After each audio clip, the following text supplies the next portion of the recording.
Om Swastiastu. Perkenalkan, nama saya Diasya Momongita Tricayani, selaku moderator pada video kali ini.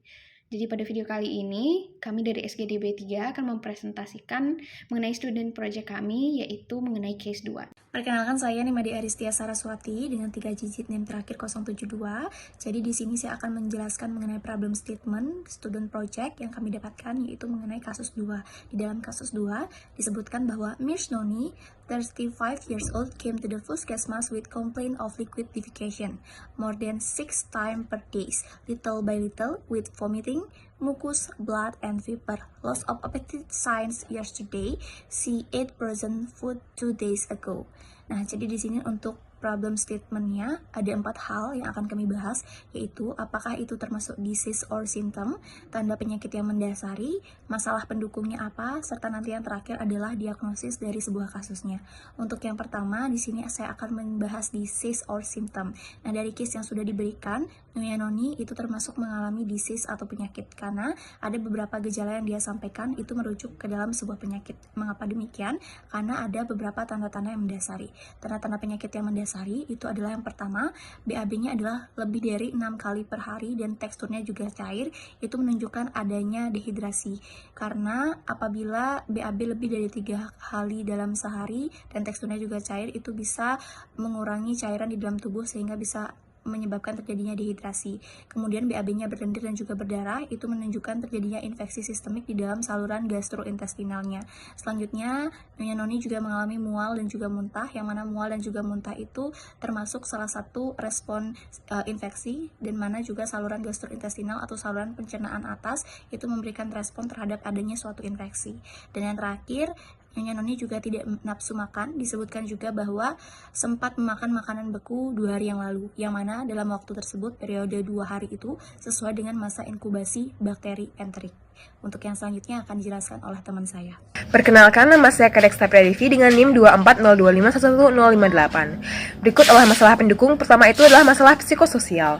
Pada kasus tidak disebutkan bahwa Ibu Noni ini memiliki gangguan psikososial, namun bisa saja memiliki kecemasan akibat gangguan akut atau gejala yang dialaminya. Kedua itu adalah edukasi terkait pencegahan dan juga kebersihan makanan, di mana ini harus diberikan edukasi mengenai kebersihan makanan dan sanitasi. Dan terakhir itu adalah efek samping obat, di mana kita perlu menanyai apakah ada riwayat selama 4 hari terakhir terkait penggunaan obat, namun di kasus ini tidak disebutkan. Dan diagnosis kami itu adalah bahwa Ibu Noni ini terdiagnosa mengalami disentri sedang yang bisa menjadi berat akibat infeksi bakteri. Sekian dari apa yang bisa saya sampaikan, terima kasih. Om Swastiastu. Perkenalkan, nama saya Iwayan Vedanta Indra Pratama dengan 3 digit NIM terakhir 070. Kali ini saya akan menjelaskan mengenai therapeutic objektif, yang dimana saya akan menjelaskan 3 therapeutic objektif. Pertama yaitu yang pertama, kita dapat menegakkan diagnosis dan pemeriksaan penunjang yang dapat melalui kultur bakteri. Diketahui bahwa kasus 2 ini pasien mengalami diare, di mana diarenya sebanyak 6 kali sehari dan juga terdapat vomiting, mucus, blood, dan fever serta loss of appetite. Sehingga dari diagnosis tersebut, kita dapat mendiagnosis pasien dan juga kita dapat melakukan physical examination serta pemeriksaan penunjang untuk memastikan diagnosis tersebut. Berikutnya kita akan mengatasi permasalahan dehidrasi dan kekurangan nutrisi. Jadi therapeutic objektif 2 yaitu mengatasi permasalahan dehidrasi dan kekurangan nutrisi. Jadi dehidrasi dan kekurangan cairan dapat diatasi melalui pemberian infus intravena. Mengapa infus intravena? Dikarenakan pasien memiliki simptom vomiting, yaitu muntah, sehingga besar kemungkinan pemberian cairan dan nutrisi melalui oral akan gagal, dikarenakan akan dimundahkan kembali oleh pasien. Berikutnya kita akan mengobati respon tubuh berupa demam yang diakibatkan oleh inflamasi. Jadi kita akan memberikan obat yang dapat meredakan demam pada pasien agar pasien merasa lebih tidak sakit, sehingga pasien bisa merasa lebih nyaman dan juga merasa sakitnya juga semakin berkurang.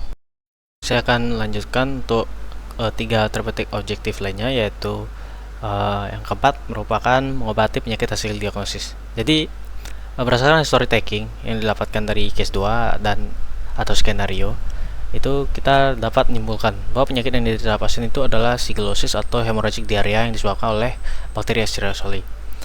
Oleh karena itu, diperlukan hasil kultur fekal atau fecal examination untuk mengetahui diagnosis pasti, yang merupakan suatu pemeriksaan tambahan atau pemeriksaan pendukung. Tapi pemberian antibiotik yang dapat mencakup kedua bakteri tersebut dapat diberikan dengan catatan antibiotik mencakup kedua bakteri tersebut dan tidak terjadi reaksi hipersensitivitas terhadap obat yang diberikan. Berikutnya yang kelima yaitu mencegah komplikasi penyakit. Dehidrasi serta kekurangan nutrisi dapat menyebabkan komplikasi lanjutan pada pasien, sehingga penting memberikan cairan dan nutrisi yang cukup pada pasien selama masa perawatan. Yang keenam yaitu memberikan edukasi agar kejadian tidak terulang kembali. Pemberian edukasi mengenai penyebab bisa terkena penyakit dan bagaimana penyakit tersebut bisa menular itu sangatlah penting agar pasien tidak berulang kembali terkena penyakit tersebut, dan juga agar pasien tidak menularkan penyakit tersebut kepada orang terdekatnya dan juga orang lain. Baik, sebelumnya perkenalkan, saya Niputra Evalia Putri Santosa dengan 3 digit NIM terakhir 054. Selanjutnya, saya akan menjelaskan mengenai suitability, bagian efikasi, dan juga kenyamanan dari obat yang akan diberikan kepada pasien. Pada kasus diare akut invasif seperti yang dialami oleh Mrs. Noni, pemberian antibiotik seperti ciprofloxacin, asitromisin, atau cefixime sangat penting untuk mengatasi infeksi bakteri enteroinvasif. Ketiga antibiotik ini terbukti efektif dalam menghambat pertumbuhan bakteri, mempercepat pemulihan, dan mencegah komplikasi seperti dehidrasi berat atau sindrom hemolitik uremik. Ciprofloxacin merupakan pilihan utama karena kerjanya cepat dan spektrum luas. Namun, asitromisin unggul dari sisi kenyamanan karena cukup diminum 1 kali saja dan cocok untuk pasien dengan kepatuhan rendah atau risiko resistensi ciprofloxacin. Cefixime digunakan sebagai alternatif efektif dengan dosis 1 kali sehari selama 5 hari. Seluruhnya tersedia dalam bentuk tablet oral dan cocok untuk pengobatan rawat jalan di fasilitas seperti puskesmas, serta cukup nyaman dikonsumsi oleh pasien. Selain antibiotik, Mrs. Noni juga perlu mendapat oralit untuk menggantikan cairan dan elektrolit yang hilang akibat diare dan muntah, guna mencegah atau mengatasi dehidrasi. Oralit sangat penting karena meskipun antibiotik mengatasi penyebab infeksi, gejala dehidrasi tetap perlu ditangani secara langsung dan segera agar kondisi tidak memburuk. Paracetamol juga diberikan untuk menurunkan demam, juga meredakan nyeri, sehingga dapat memperbaiki kenyamanan dari pasien. Kedua obat suportif ini memiliki efektivitas yang saling melengkapi dengan antibiotik, yang mana antibiotik menangani penyebab infeksi, sementara oralit juga paracetamol membantu mengatasi dampak klinisnya. Kombinasi ketiganya mendukung pemulihan lebih cepat, menurunkan risiko komplikasi, dan meningkatkan kualitas hidup pasien selama masa penyembuhan. Om Swastiastu. Perkenalkan, saya Niputu Najwa Kaila Ramanti dengan 3 digit NIM terakhir yaitu 056, dan di sini saya akan membahas tentang keamanan obat atau safety. Untuk kasus Nyonya Noni dapat mempertimbangkan beberapa pilihan serta pengobatan yang mana di sini menggunakan antibiotik, obat anti diare ataupun oralit. Dari segi keamanan obat yang pertama yaitu antibiotik. Antibiotik ini seperti misalnya azitromisin memiliki efek samping umum seperti misalnya sakit kepala, pusing, kelelahan seperti astenia, malaise, serta reaksi alergi ringan seperti ruam kulit dan gatal. Untuk reaksi beratnya atau efek samping beratnya dapat ditimbulkan apabila terjadi reaksi anafilaksis atau reaksi alergi, angioedema, serta sindrom Stevens-Johnson dan toxic epidermal necrolysis. Adapun di sini kontraindikasi dari azitromisin itu sendiri, yang mana di sini jangan diberikan ataupun hindari pemberiannya kepada pasien dengan riwayat alergi azitromisin serta riwayat pasien yang memiliki risiko perpanjangan interval QT. Adapun interaksi obat yang perlu dilihat atau diwaspadai seperti misalnya obat antiaritmia kelas 1A atau quinidine procainamide dan juga kelas 3 yang meningkatkan risiko aritmia fatal bila digunakan bersama azitromisin. Kemudian di sini pengobatan lainnya seperti misalnya obat anti diare. Berikut ialah keamanan umum dari obat anti diare seperti misalnya efek samping umum dan berat. Untuk efek samping umumnya biasanya menghasilkan yaitu konstipasi, kembung dan perubahan warna tinja, sedangkan pada efek samping beratnya akan menyebabkan adanya ileus atau penghentian gerakan usus sehingga di sini akan ada penurunan penyerapan nutrisi. Untuk kontraindikasi obat anti diare ini ialah pada pasien dengan obstruksi usus dan gagal ginjal serta alergi terhadap komponen obat tersebut. Dan yang terakhir, interaksi obat anti diare ini ialah jangan diminum bersamaan dengan antibiotik sehingga di sini diperlukan jeda minimal 2-3 jam untuk penggunaan konsumsi obat lainnya. Kemudian pilihan yang terakhir atau pilihan pengobatan terakhir yaitu oralit. Di mana di sini efek samping umum oralit itu meliputi seperti mual, muntah, perut kembung dan rasa lemah hingga hilang selera makan, sedangkan efek samping beratnya ialah ketidakseimbangan elektrolit seperti adanya hipernatremia serta hipokalemia. Untuk kontraindikasi oralit ini ialah seperti misalnya pada pasien dengan dehidrasi berat yang memerlukan cairan intravena serta alergi terhadap kandungan oralit. Dan yang terakhir, interaksi Obat oralit ini ialah perlu digunakan atau diwaspadai pemakaiannya apabila bersamaan dengan obat diuretik dan obat hipertensi karena dapat mempengaruhi kadar natrium dan kalium dalam darah. Sekian yang dapat saya sampaikan, mohon maaf jika ada kesalahan, terima kasih. Baik, terima kasih atas kesempatannya. Sebelumnya izinkan saya untuk memperkenalkan diri terlebih dahulu. Saya Niwayan Kesha Amanda Putri dengan 3 digit NIM terakhir saya 050. Baik, untuk selanjutnya saya akan membahas lanjutan untuk nomor 3 yaitu suitability pada bagian penggunaan pada populasi khusus dan aspek biaya. Yang pertama itu ada penggunaan pada kelompok resiko tinggi. Nah, penggunaan obat harus disesuaikan jika pasien termasuk pada kelompok rentan berikut, yaitu yang A itu ada kehamilan dan juga menyusui. Jadi meskipun pasien tidak dinyatakan dalam kondisi hamil atau sedang menyusui, pemilihan terapi diare terutama antibiotik seperti ciprofloxacin atau azithromycin itu harus memperhatikan risiko terhadap janin bayi. Nah, untuk yang ciprofloxacin itu tidak direkomendasikan pada kehamilan itu dikarenakan akan berefek pada tulang rawan janin. Untuk yang azithromycin itu relatif aman digunakan pada kehamilan dan juga menyusui karena dia kategori B FDA. Nah, selanjutnya yaitu yang B, anak-anak dan juga lansia. Nah, pada anak-anak sendiri, penggunaan fluoroquinolone seperti ciprofloxacin itu harus dihindari karena akan beresiko pada kerusakan kartilago. Sedangkan pada lansia, resiko dehidrasi dan juga ketidakseimbangan elektrolit itu lebih tinggi, sehingga perlu pemantauan yang ketat dan juga pemilihan obat yang lebih aman terhadap ginjal, dan dosisnya harus disesuaikan. Selanjutnya yang C, yaitu gangguan ginjal dan hati. Nah, di beberapa antibiotik seperti ciprofloxacin itu diekskresikan melalui ginjal dan harus disesuaikan bila fungsi ginjal menurun. Lalu, hati-hati menggunakan paracetamol pada pasien dengan gangguan hati. Dan yang terakhir yaitu yang D, alergi obat. Kita wajib memeriksa riwayat alergi obat, terutama antibiotik seperti golongan beta-lactam. Contohnya itu ada amoxicillin dan juga ampicillin. Serta bila ada alergi obat, dapat digunakan antibiotik alternatif seperti azithromycin, yaitu 500 gram per hari selama 3 hari. Lalu selanjutnya itu yang nomor 2, aspek biaya. Nah, pengobatan di fasilitas kesehatan tingkat pertama seperti puskesmas itu harus mempertimbangkan biaya dan juga efektivitas. Yang A, harga obat dan juga ketersediaan. Dalam banyak kasus, obat generik menawarkan alternatif yang lebih murah tetapi dengan efektivitas yang serupa. Menemukan serta merekomendasikan obat generik yang efektif dapat memberikan solusi yang lebih ekonomis serta aksesibilitas yang lebih baik bagi pasien seperti Mrs. Noni. Obat generik seperti ciprofloxacin itu termasuk ke dalam daftar obat esensial nasional dan juga tersedia di puskesmas dengan harga yang relatif murah dan juga terjangkau. Perkenalkan, nama saya Nimade Cynthia Pranyandari dengan 3 digit NIM terakhir saya 052. Saya akan menjelaskan tentang prescription.